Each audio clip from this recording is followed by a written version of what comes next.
trends in fiction. So if you're in the wrong room, you can scuttle out. I'm going to introduce our panelists.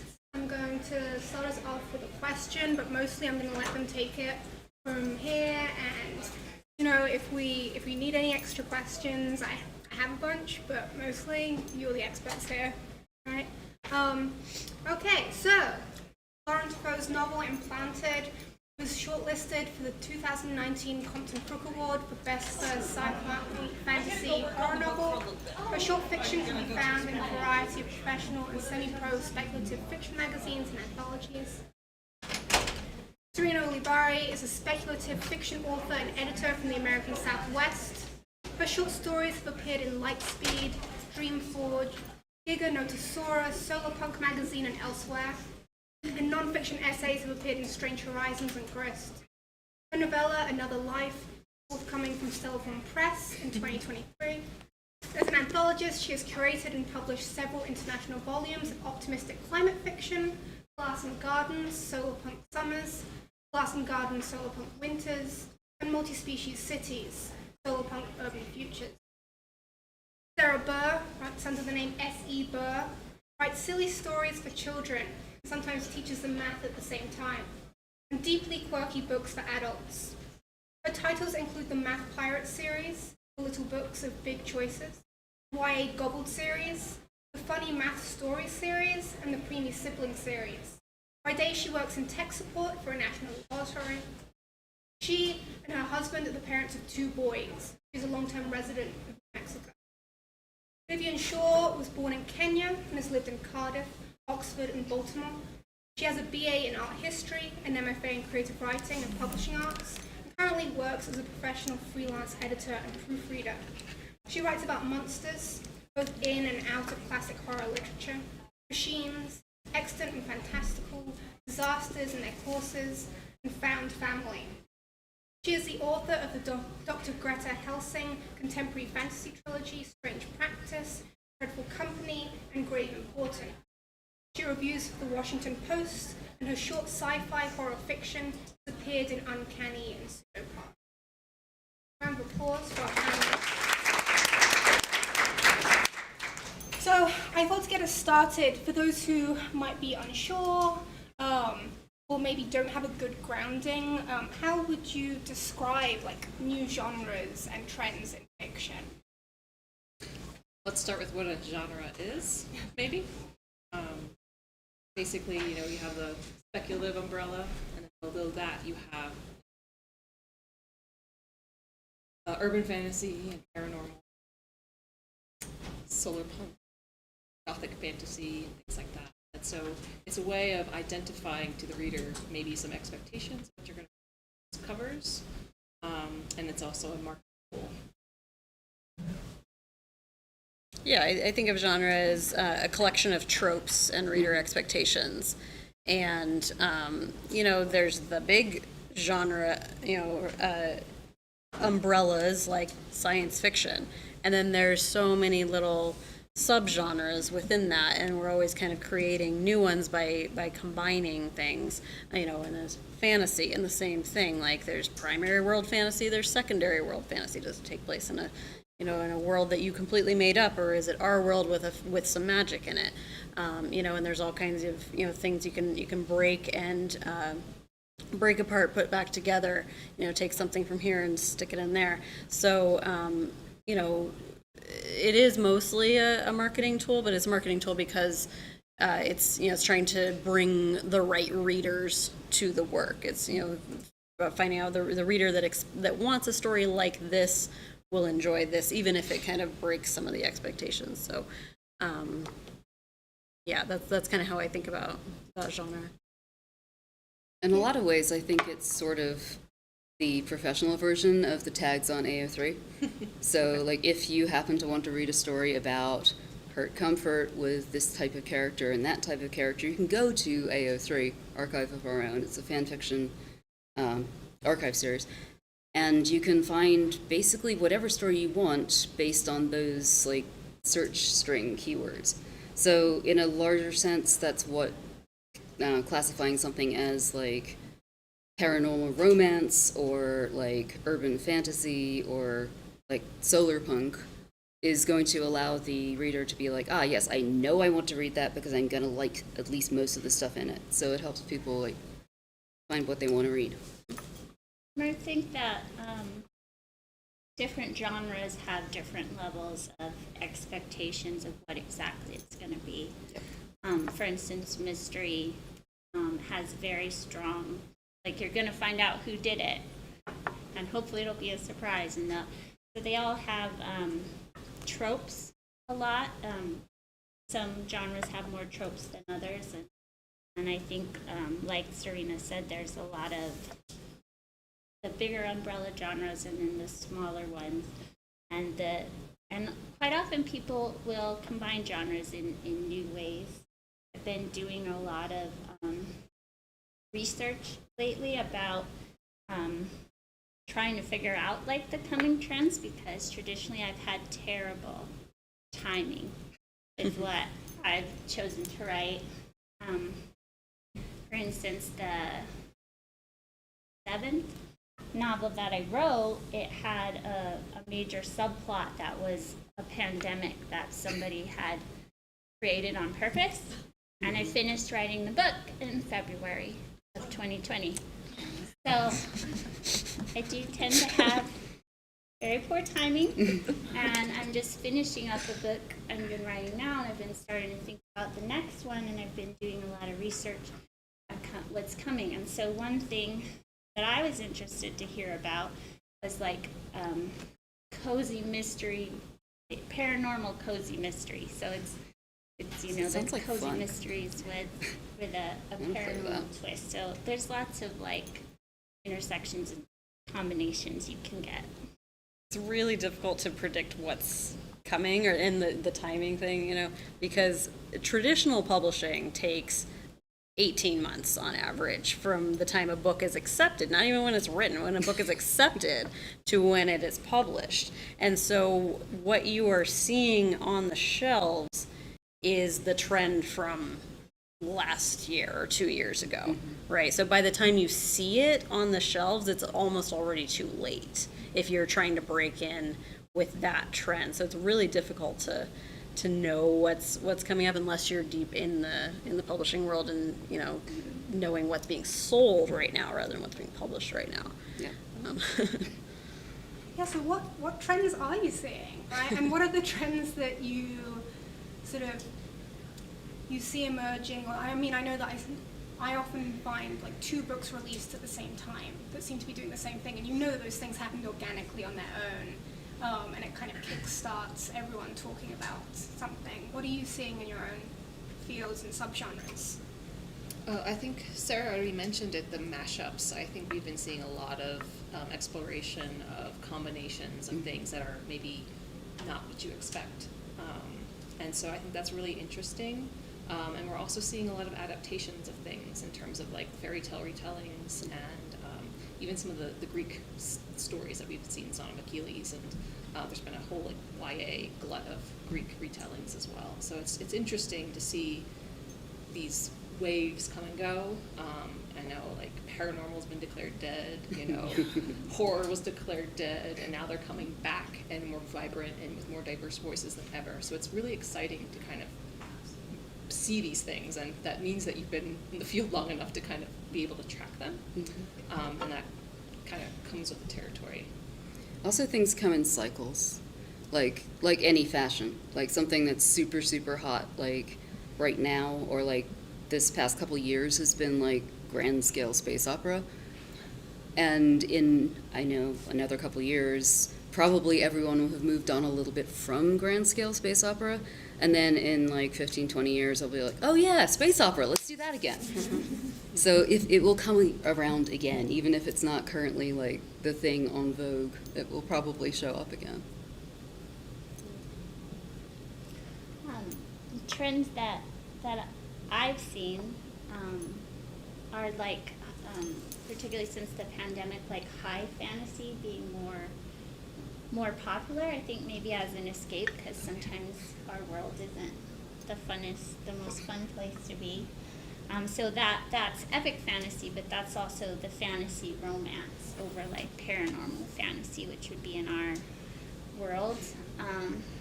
The trend that I'm really excited about that I've seen a lot of lately is, I mentioned the paranormal cozy mysteries, but just the cozy fantasy in general without that mystery element, because I don't love mysteries because I don't like that somebody dies. I might be too cozy for the mysteries. But yeah, but just like the book Legends and Lattes. Yeah. Yes. Just so surprised people, and it was so wonderful. Just the best book to see this, warrior orc at the beginning kill a monster to get the good luck charm that's in its brain, but it's because she wants to open a coffee shop, and she wants to have good luck at that. And the whole rest of the book is this orc running this coffee shop, and it was just It's delightful. Legends and lattes. It's wonderful. Yeah. I think jumping off of that, a trend that I've seen is for a long time we were deep in dystopia, right? It was all, and especially YA dystopia, so it focused on young people.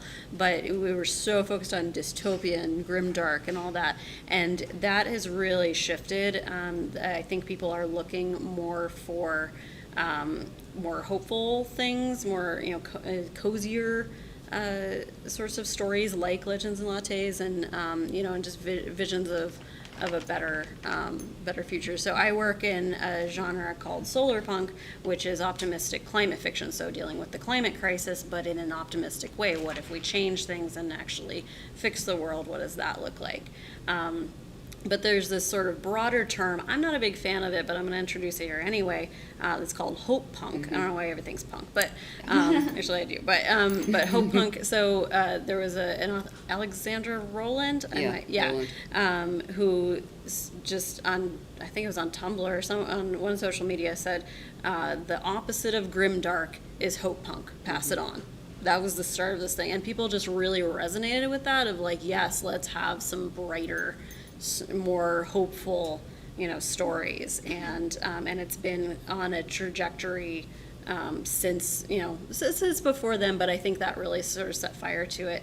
That people are, readers are interested in that, and I think that we're seeing more of that getting published as well. Less dystopia, not necessarily utopia, but more hopeful. And better worlds for the characters to live in, I guess. We all kind of lived through dystopian sort of the last few years. Yeah. Especially in 2021 and into 2020. Exactly, and 2020 into 2021. absolutely, and some people want fiction that helps them process that, and so there is still an audience for the horror and the dystopia to engage with that, now that it's become more of a person's reality. There are also people who are like, that is my life, I don't want to read about that. Yep. Also, right? And so that's the pendulum has swung the other way, because absolutely, I think it was already starting before the pandemic, but that really pushed it. Absolutely. So you think if McCarthy wrote the road now, it wouldn't sell? Well, Extreme example. yeah, I don't know. I mean, there's always, nothing is ever completely dead, and you can, and if anyone tells you, don't write this story because it won't sell, you don't need that kind of negativity in your life. Like, don't listen to that, because we never know what the next big thing is, and we never know what's going to resonate. Like, who would have thought a story about a barbarian orc opening a coffee shop would be a bestseller? Like, who knew that was what we needed?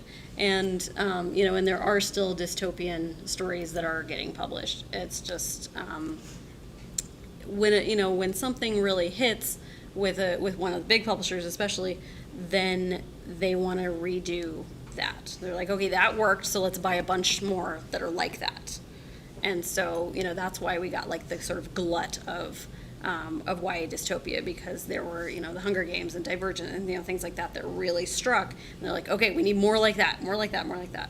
And it doesn't mean that all of those were successful, but, and it doesn't mean that that now that trend is over, a really good one can't still sneak through. So, know. Also, I think Travis Baldry, the author of Legends and Lattes, didn't he self-pub it to begin with? He and did. then one of the big publishers like woke up and was like, "Hey, this is fantastic. We want it. Let's like buy this and re-release it." And now it's like a bestseller. But Yeah.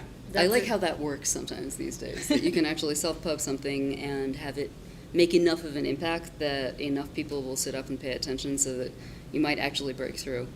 I think, especially for something like Legends and Lattes that is basically intrinsically hopeful. That's something I want to see more of.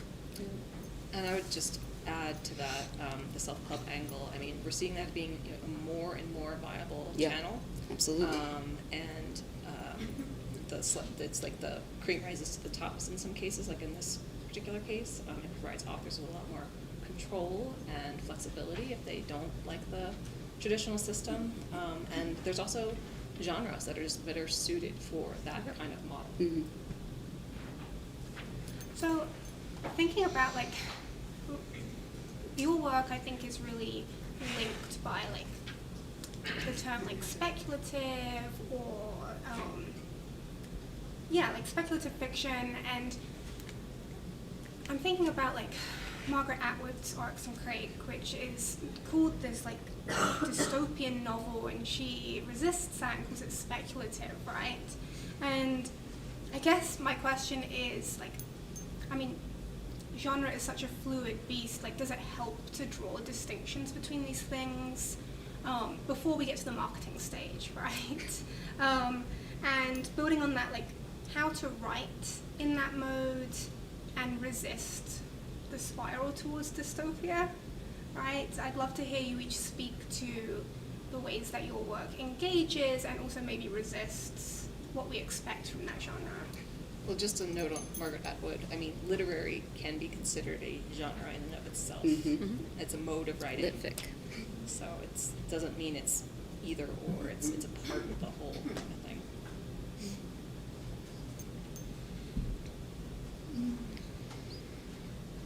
I think that it can be useful to think about genre at the drafting stage, just because of those ideas of reader expectations, and also to give yourself some boundaries.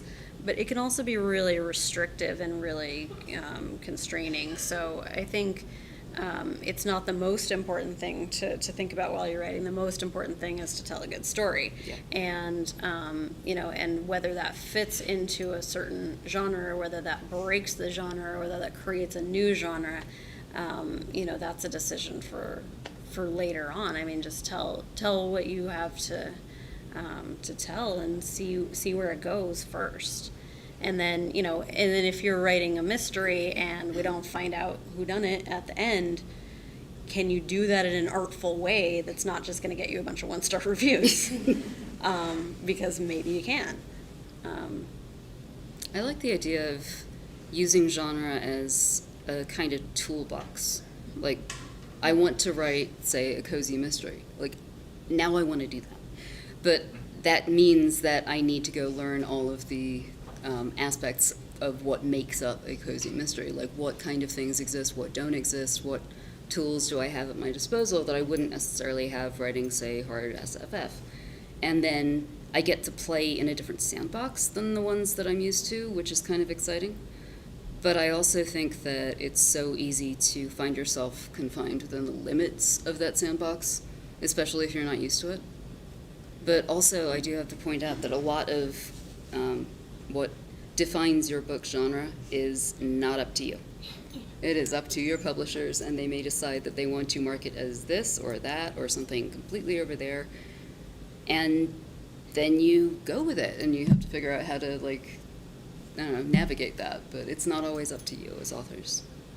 I want to jump on something you said there about reading within the genre. Yeah. So something that often happens, or something I've seen when the literary fiction writers Oh boy. decide to write in genre, they have not read a lot of genre. They've read plenty of literary fiction. They've read in their genre, but they decide, someone, you know, who's you know, come up in, you know, in universities and MFA programs and, you know, read all the literary fiction, they decide they want to write a vampire story. They're reinventing the wheel oftentimes because they haven't read the canon of vampire fiction. So they are coming up with things that they think are original and brilliant that are super cliche to anyone who knows anything about vampire fiction.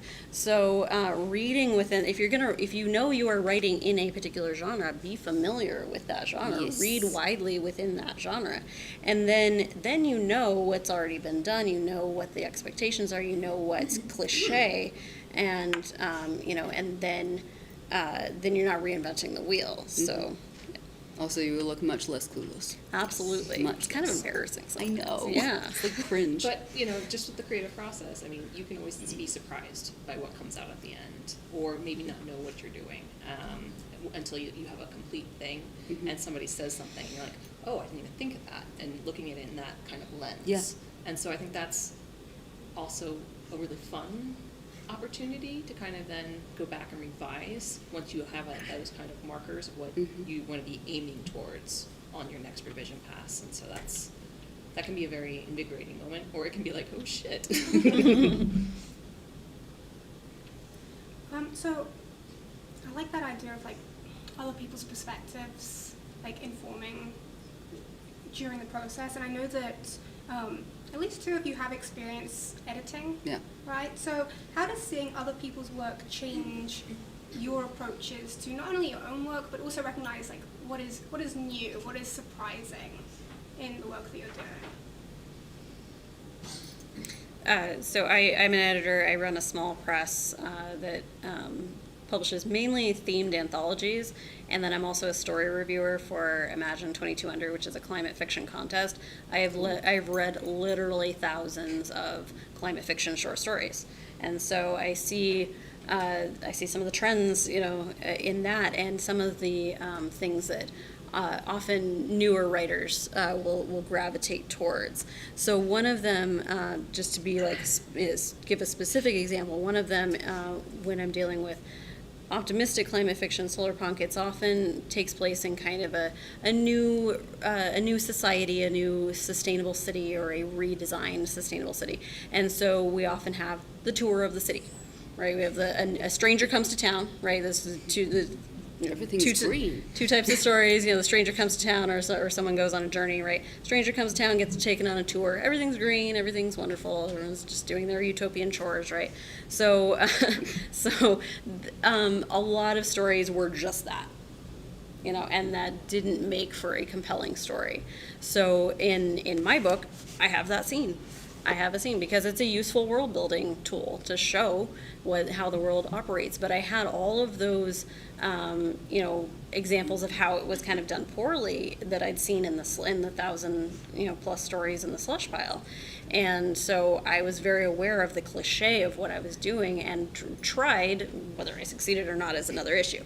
I tried to, you know, to be aware of the ways in which that trope fails, and to try to do it differently. So that's one way that reading other people's work and other people's unpublished work has really affected the way that I wrote mine.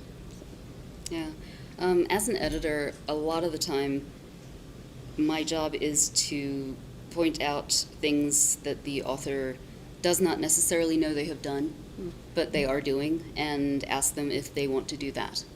And if they don't, then help them find a way to not do those things, but keep everything else that they're doing, or like shape it in a different direction. So if they're writing a story that is becoming a cliche, I'm like, okay, so I understand that you want this to do these things. How can we make it do these things while avoiding this or that? Or if you want to do this or that, that's fine. But you have to do that, like, deliberately with, like, full understanding that you are, in fact, doing something that can be read as cliche. But it's pointing out stuff that people don't necessarily know that they're doing or not doing. That's a brilliant way to put it, yeah. I love editing. Yeah, I think it's a really useful tool as a writer to read slush or to work in editing. You know, whether that's like the school literary magazine or volunteering for like Strange Horizons or something like that, because you know, you see your own flaws reflected back to you. So hard. You know, like just again for a specific example of a cliche, like you shouldn't start a story with a character waking up, right? There are stories that pull it off, but as a general rule, don't start a story with a character waking up.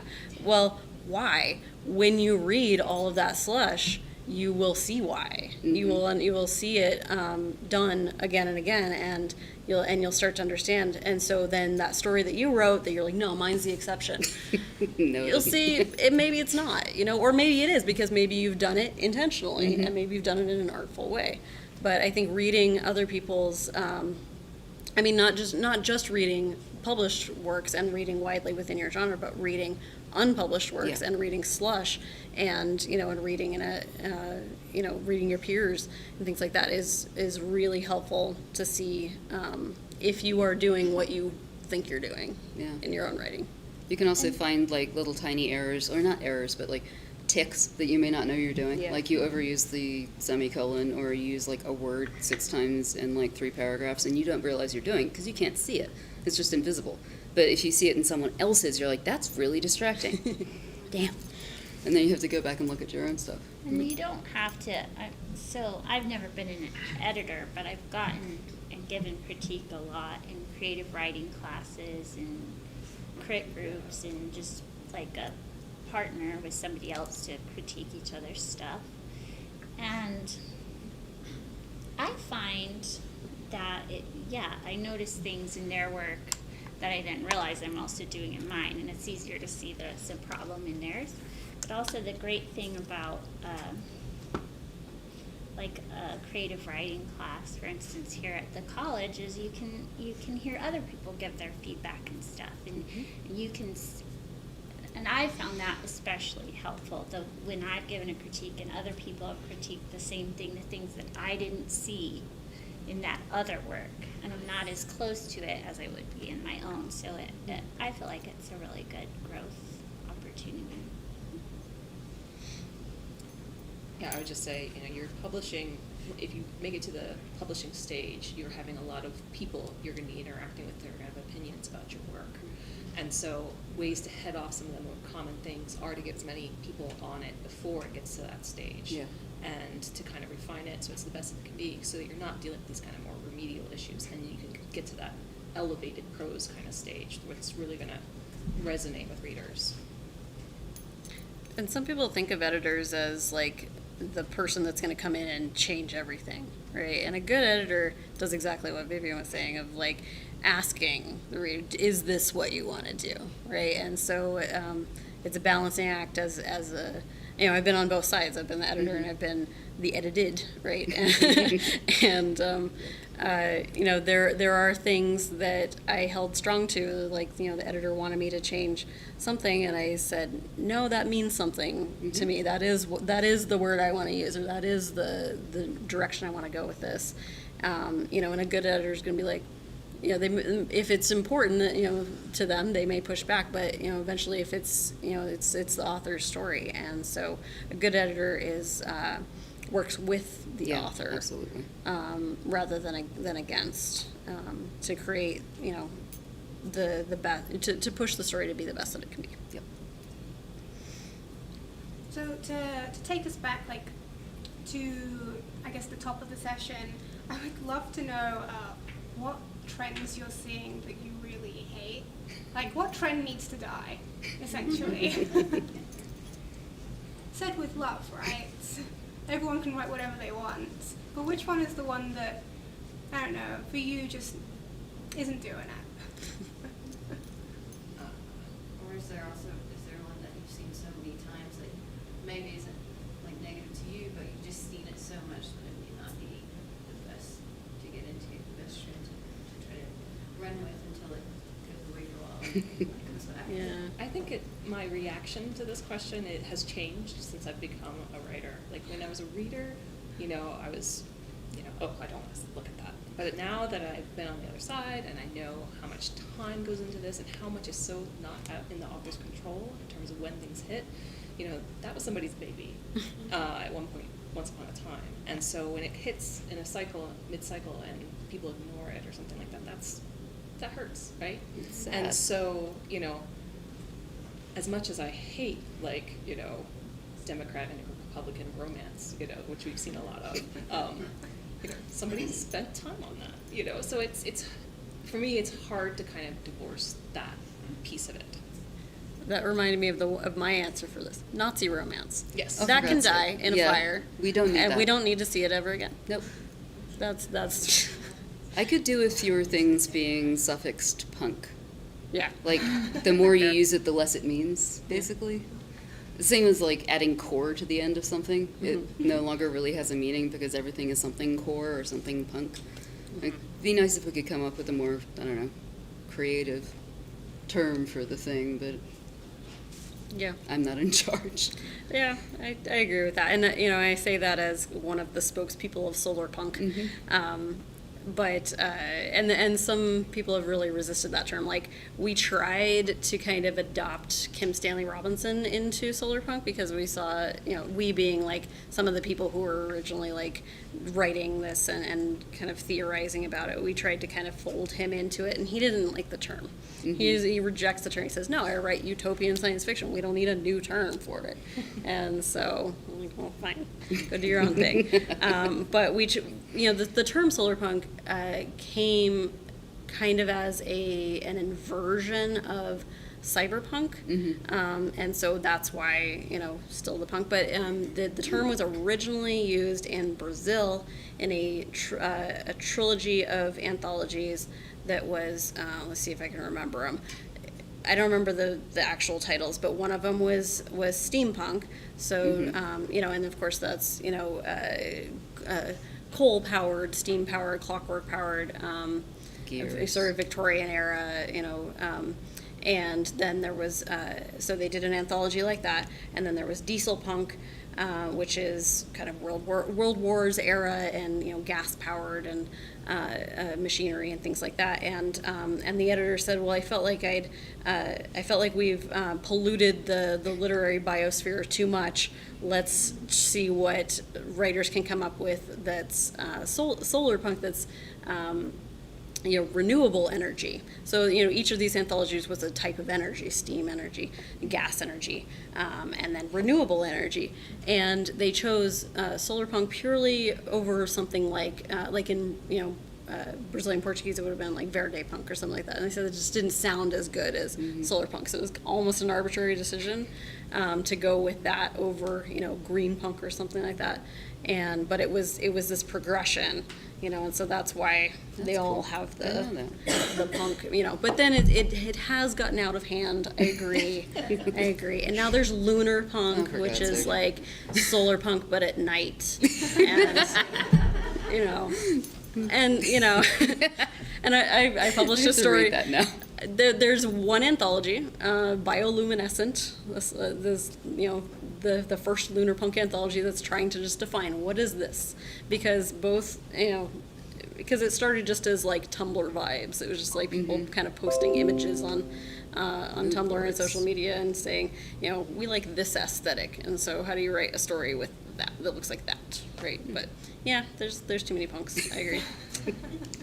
I'm Brave punk, diesel punk, atom punk, cassette futurism, and cyberpunk. It's a poster that I found online. Yeah, that's That's a a lot of partial punks. list. There's Yeah, partial, I'm sure. yeah.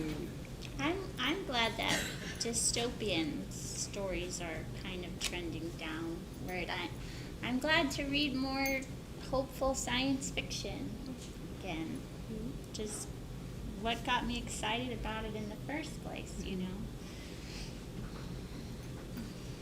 Yeah, so thinking more about like readership, how do sort of designations like middle grade, YA, adults like impact the writing process itself? And have you ever found yourself writing a project where that readership maybe changed during the process itself or even afterwards, right? So this started, I was YA, and my agent at the time was like, your world building is super overkill for what YA readers really want. And so the solution was to age up the protagonists, and then it was in kind of fitting with what the expectations were for adult novels. And so that was, I was given my marching orders essentially to change this in order to sell this book. And as soon as we changed it, it sold. Mm-hmm. So I think it's always an adventure, right? And so, you know, and goes back to my comment earlier, where sometimes you can't see what's best for your book. And it's because maybe, you know, it's lived with you for so long, you just don't have any objective kind of qualifiers anymore.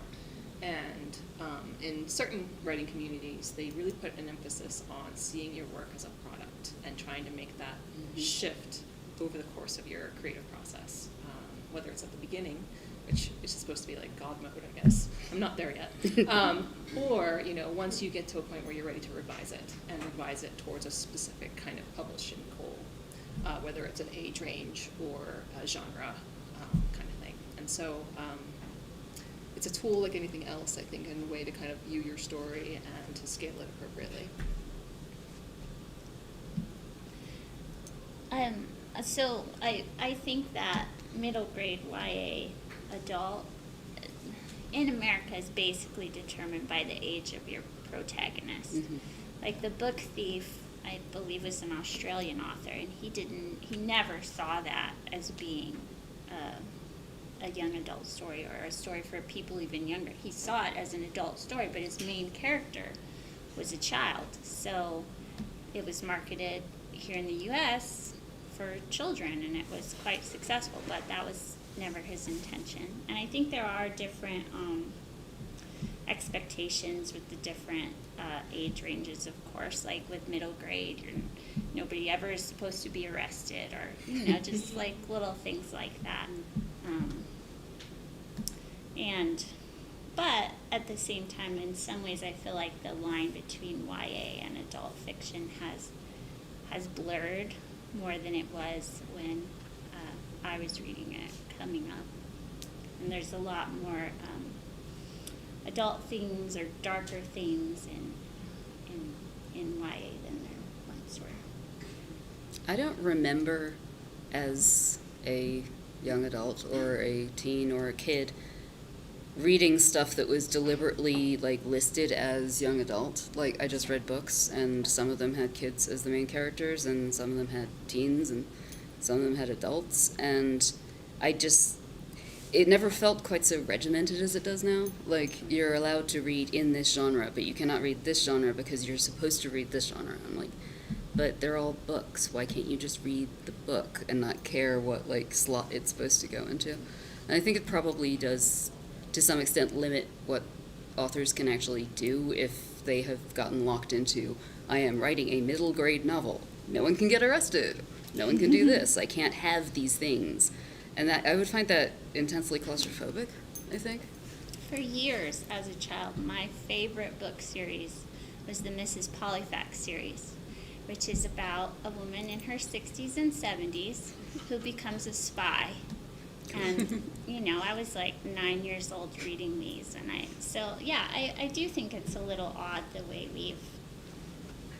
we're like so focused on I would things. just say that when you're coming at it from like a teaching perspective, it's very important. Mm-hmm. And so like identifying books for readers who may be reluctant or want the graphic novels, or especially boys who drop out pretty early in terms of reading things. I think those kinds of expectations are really important, but I don't think it should affect you in your early stages of your creative process. It's interesting how regimented those get even at the library level. Mm-hmm. My daughter is an avid reader. She reads above her grade level, right? Which, that's not a brag, although it sounds like it. I don't know, that's not. But at the library, they have a teen room with YA stuff. Well, she's been reading that since she was 6, right? So that's what she wants to read. But sometimes we have to look and make sure there's no teens in there, because that's their space. And the point of that space at the library is so it's comforting for them, but it's also like she's not part of it. Our last summer, they had a Percy Jackson reading club, and she was like so excited because that's her favorite series. It's like, yeah, but that's for the kids who are like, 14 and up. It's not, Must be this tall to ride. right. So it can be frustrating on that front as well. I think I get it, but I guess to turn this into a question, be productive, not commentative. Is this more born out of marketing, right? And what does that mean? How is that really helping us at large, both as a reader and writer? I do think it's driven by marketing, and I also think, libraries are kind of focused on the public, right, not individual cases, and so they know, like, this is for somebody who has trouble with parsing text, right, or, this is for somebody who is, hyperlexic or something like that. So a good librarian will, identify these eager readers and support them, because what you're also talking about is a community issue, right, where she doesn't have her own community to kind of share this process with. And so there are steps that can happen at the library level. My background is in libraries in a weird way, and so, but it comes from the staffing and it comes from the funding. The funding, yeah. And so without that, then you're going to get more cookie cutter kind of services, because that's how the system is kind of created. I think possibly it also has something to do with the gathering air of censorship, like what you're allowed to read, what you are not allowed to read because you're like not old enough to ride this particular ride. It's the more things get put into little boxes, the more you can restrict who gets to do what. And I think that is a thing that has been increasing over the past decade, and I don't know what, if anything, can be done about it, since it has its roots in like society as opposed to like, I don't know, teaching. I'm gonna make you mad. So I actually got in an argument with our librarian. My daughter also was reading in the teen section when she's like, 10 or 11, and I was pre-reading the books because I would get YA novels just sometimes to read, and I was surprised at what they were putting in there. There was one that I had read, and it was way more graphic than 50 Shades of Grey. And it was about like child prostitution, like underage minors, and they go into detail, and he's like, this boy is like being abused men, even though he's not attracted to men, just because he wants to make money, and like it goes into graphic detail, and it's in the YA section. And so I went and asked the librarian, and I was like, why don't y'all put some kind of warning for parents who don't realize that there is content like this in there, just so that the parents know? Because my daughter's like, 10, and she's like, well, we can't, that's censorship. I was like, but if you're not telling people not to, but you're just letting parents know because they're expecting this is for a certain age group, they may not be aware. She's like, no, it's censorship. And I do think as parents, you should be guardians for what your children are exposed to, because there is a right age for certain things, because they don't know until they know. And then I've had other, you're around children who are exposed to certain things, and then they show up and are telling your children things. I do think there should be boxes checked, not until someone is a certain age, because you have to protect innocence up to a certain degree. So you're a quarter case, right? There's tons of other people in your library system who are using it the way they should, right? The way that it is expected to be used and engage in this material. So because you're a corner case, I think you're running into these kinds of issues. If your kid was reading at grade level, would you have these same kind of reservations? Well, I mean, the talking about like genres and like what's expected for a children's or an adolescent's, and kind of like having stipulations of what should go into a genre, I can see that, because then as a parent, okay, if they're reading a middle grade book, it's not going to have child prostitution. So I don't need to pre-read all these books that she's reading, because I know that won't be in there.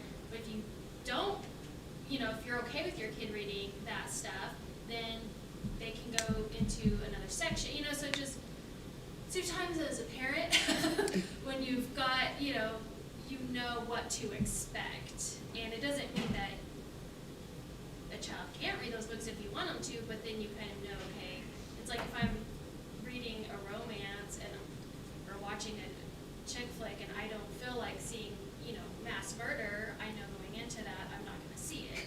So I would also say the library is maybe not the place to get that information. You know, that's where the reviewing kind of apparatus is best served. What's in a book, right? So when you read book reviews, you'll see that, oh, this is a spicy romance, or this is a very sweet romance, or there's bestiality, or, you know, whatever, you know, trigger warnings. I mean, we're seeing more of that just in the marketing copy and things like that. But we also have a very, the review system is broken in a lot of ways, and it's complicated. But because we don't have a really robust review system, I think you're kind of maybe missing some of that information, which is not necessarily the library's place to provide. That stuff you could find at Goodreads or online and that kind of thing.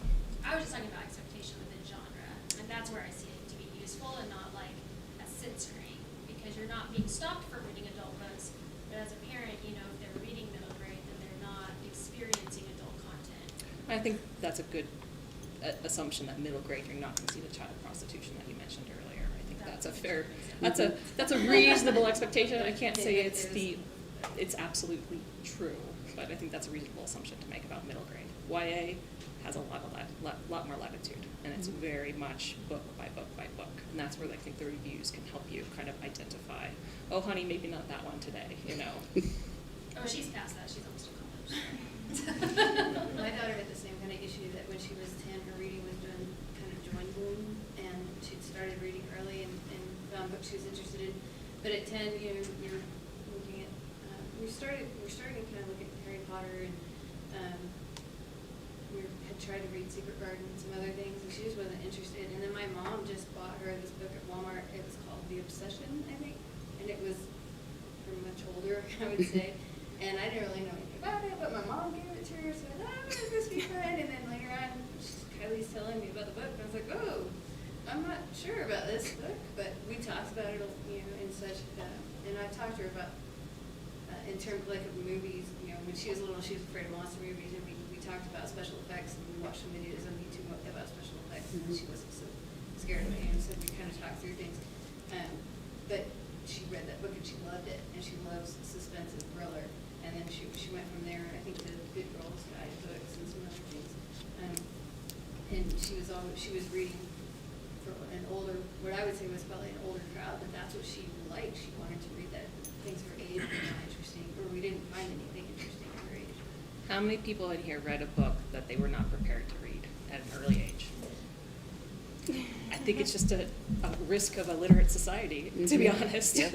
I think the best part is when you're reading it when you're young, and then you don't really get it. But Yeah. you're like, okay, that's cool. That's cool.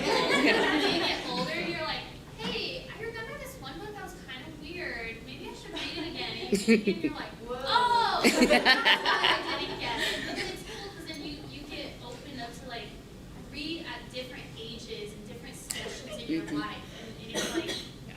Just it prepares you for finding things again, and then also going down that route again. And so like I think it's awesome like the way YA has gone, mainly because like me being younger, like I grew up in a very poor community, and you know we didn't have a lot of money, but then reading these books that also connected that and connected to, you know, people that had lives that were like mine, then I was able to connect with it on that level. And I might not have been able to fully understand, but then rereading it as an adult, you connect to it even more, and it carries on with you. And I think that's what books are supposed to do, is carry on with us throughout our lives, whether we remember it page by page or just remember the way it makes us feel. That's the importance of it.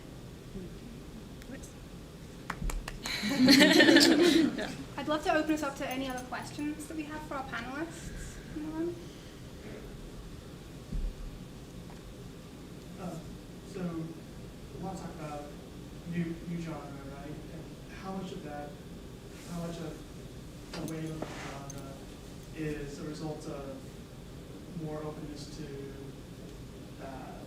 different people writing in that genre, or adjacent to it? I mean, I think just at a systemic level, at the big publishers and things, there's been a uneven but over the last couple of years, a push for more diversity and inclusion, and at both the staffing level and also at the publishing, and then also in terms of their authors as well. And so, while it's not perfect by any stretch, and it's not nearly enough, we are seeing more and more voices that have not been as well represented in the past, and I think that's the net positive, even if it's kind of ugly getting us to that point.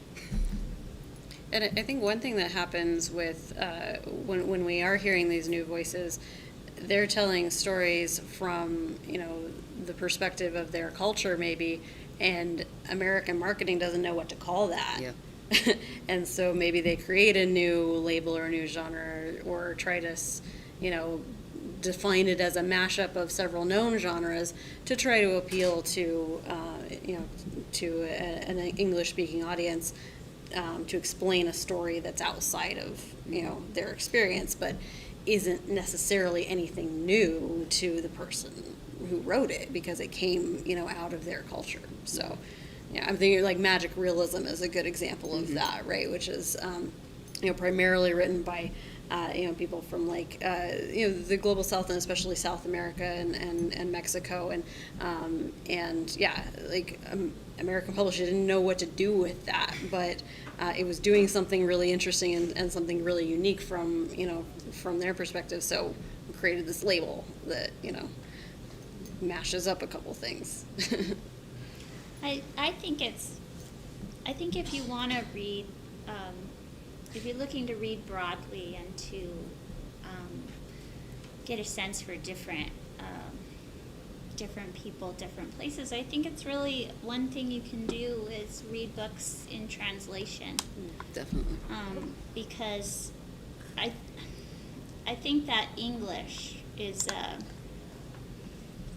I think it's a real it's I think easier for people who are native English speakers to get published, to get but there's so many of voices and so many books that are so amazing. I've read some really wonderful books in translation, and now I've gone blank. But yeah.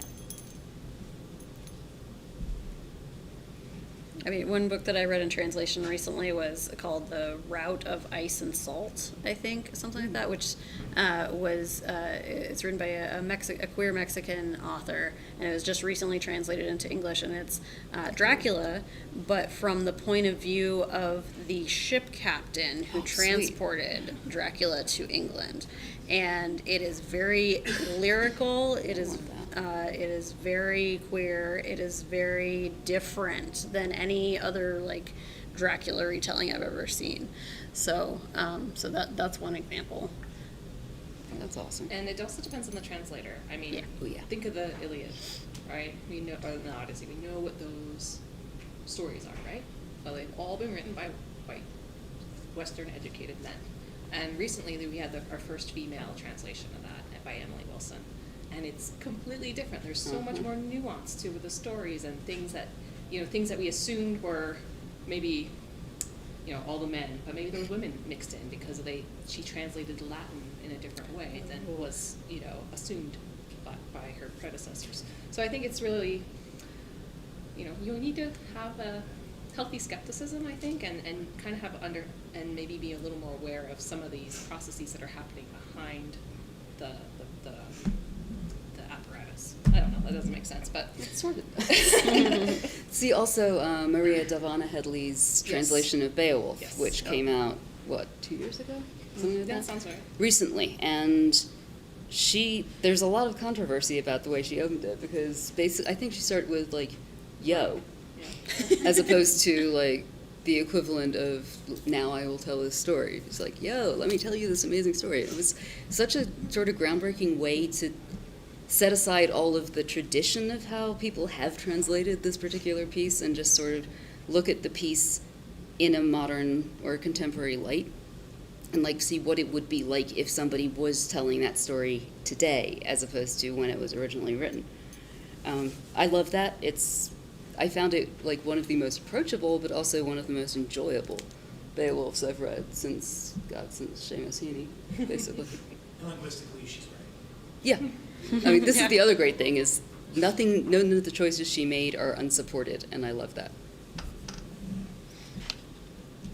Have you seen the article about the Icelandic translation of Dracula? It's not actually the story of Dracula, it's a completely different book. And nobody realized it until some English scholars read the preface and realized this is not Dracula. How strange. Because nobody Yeah, ever it's a translated weird it back book. It's into great. English.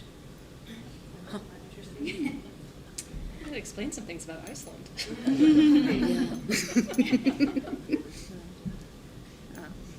A couple other translation shout-outs. So within Solarpunk, the optimistic climate fiction I work with, I mentioned those 3 Brazilian anthologies that kind of started this genre. My small press hired a translator to translate that last one, that Solarpunk one, into English, so that it could be part of the conversation about what this genre is, and so that those stories didn't get left behind because they weren't in English. And so it's just called Solarpunk. Ecological and fantastical stories in a sustainable world is the long subtitle. But and I commissioned that sight unseen because I don't read Portuguese. So I was like, I don't know if these stories are any good. I don't know if they fit what we're talking about Solarpunk being. And the answer is kind of no. Because they're very focused on the renewable energy part of it, and they're not all optimistic. Some of them are like, green tech is also evil, because it's still a corporation, right? So, but I didn't want them to get left behind because they weren't in English. So we kickstarted that. We brought it into English. And then another anthology I edited, Multi-Species Cities, which I think they have a couple copies of at the table outside.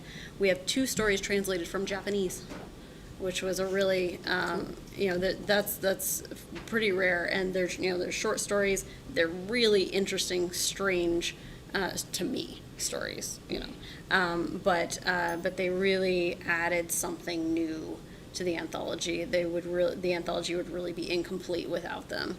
I think those are the only translations from Japanese. And then there's one more that's about to come out, Francesco Verso, who has been one of the big international proponents of Solarpunk. He himself has translated a bunch of stuff into Italian or into Portuguese. His first novel is being translated into English. I believe it's called The Walkers. And so that's one of the first big Solarpunk optimistic climate fiction examples from Italy that's finally coming to an English-speaking audience. So Francesco Verso is the author. This is not the same topic, but I think we're almost done. And there was something that I just found out this week that I was so excited about in terms of trends that I hadn't known. So I just wanted to tell you guys. So if you go to imdb.com and you have to type in /search and then /title, I probably should have known this, but you can select the genre and put the dates in the future. And you can see all the movies that are being planned to come out for the next several years. And to me that's really exciting because a lot of times with Bridgerton, you gotta jump in people wanting to read Regency and that often happens. So I was very excited about that and I just thought I'd share it. So you can see how many Marvel movies are coming. Vampires are back, with Renfield and a couple other things like that, and What We Do in the Shadows. I mean, that's cool again, and that was dead, Yeah. But vampires come back from the dead. That's kind of their thing. Yeah, so it's thematically consistent. Right. I have a novella coming out that's vampire-centric, probably the end of this year. Yeah, and there was a time when you could not sell a vampire novel. I was amazed that I sold mine. Yeah. Honestly. Although, that was, and again, that's for the big presses, would not touch vampire, but that didn't mean there wasn't still an audience for it. People still like it. Yeah, and so vampire fiction just moved to the small presses and to the self-published, and they were still selling. So, but yeah, it's back, for sure. Hit the zeitgeist for once. Yeah, it goes back to that cycles, right? Nothing ever dies for good. It's just, can you give a fresh perspective on it? Can you update those tropes for the audience of today and not the audience of 20 years ago? just simple things, update everything. Yeah, just do yeah, better. That's all you do. So we have to wrap up, but thank you so much. If you want to give a round of applause.